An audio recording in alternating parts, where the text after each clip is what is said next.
We got this Mazda in here. What year is this one? It's a 2012 Mazda 3 with a 2.0 skyactive whatever, blah, blah, blah. And all we're going to do is we're going to be doing an oil change on it. There is a bottom cover that Mazda runs on these. It like covers the whole bottom half of the motor. So it's just a few 10mm bolts. It looks like that takes them off.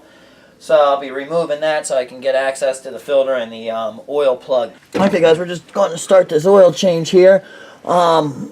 So the filter is actually pretty easy to reach. I already have it loosened up. So I'm just going to spin that off. One thing make sure that gasket you see there on the filter itself does not get stuck on here, because if you double up a gasket you get a nice leak.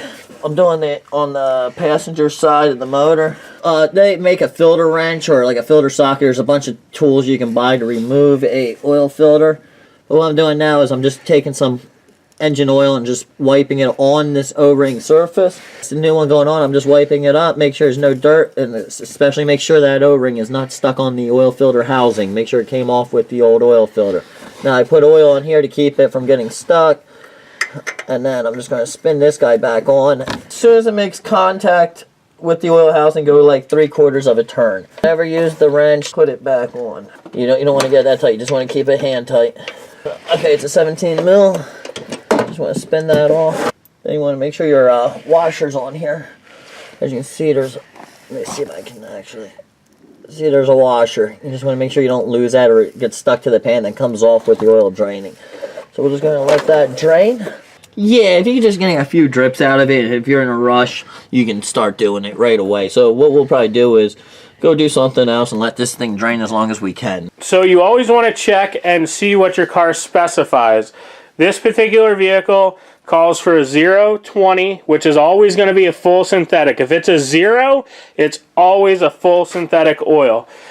And this particular vehicle calls for a 6607, and that crosses over usually to a Fram or whatever, but we're using high-tech performance racing technology stuff here by Walmart. It's called Super Tech. Best stuff you'll ever buy.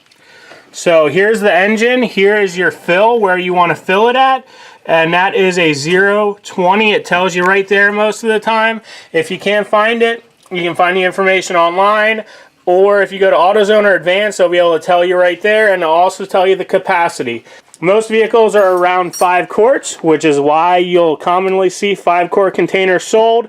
This particular vehicle says 4.5 quarts, so what we're going to do is we're going to put about 4 in it, and then check it, see where we're at, and then we'll show you how to do that when we get there. Okay, here was the cover I took out from underneath. It was blocking everything. Just a couple 10mm bolts. This one was missing half the bolts, so it made it kind of easy getting out. There's a couple push pin clips that's supposed to go in there, but they were missing. So I'm just going to put the drain plug back in, and I'm going to install that cover again. Put this guy back in. Just make it pretty tight. Alright guys, so we're filling it up now. And like I said, it calls for like 4.5, so we're going to put 4 to 4.5 in and check it. And like I said, it goes in that cap right on top where I showed you earlier, where to find your weight, the 020 we talked about earlier. So you're going to dump it right in there.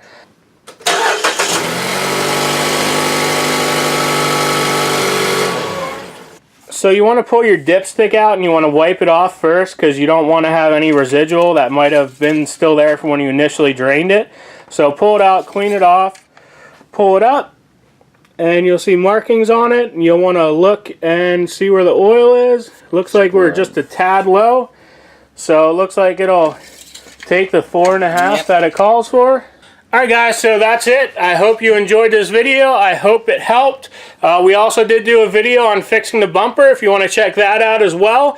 But if you have any questions, ask them down below in the comment section. If you liked it, hit that like button.